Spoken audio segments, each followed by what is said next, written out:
এটা অবশ্যই এরকম থাকতে হবে একটা।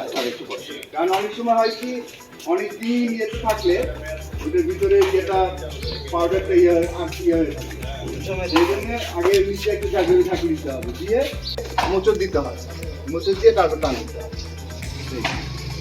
তারপরে আপনার হ্যান্ডটা থাকবে এখানে, আপনার ফায়ারের যে দিকে থাকবে সেই ইয়ে করবেন, তাক করবেন, তারপর প্রেস করবেন। ফায়ার থেকে মিনিমাম 4-5 ফিট, ঠিক আছে, দূর থেকে এভাবে তাক করে মারতে হবে।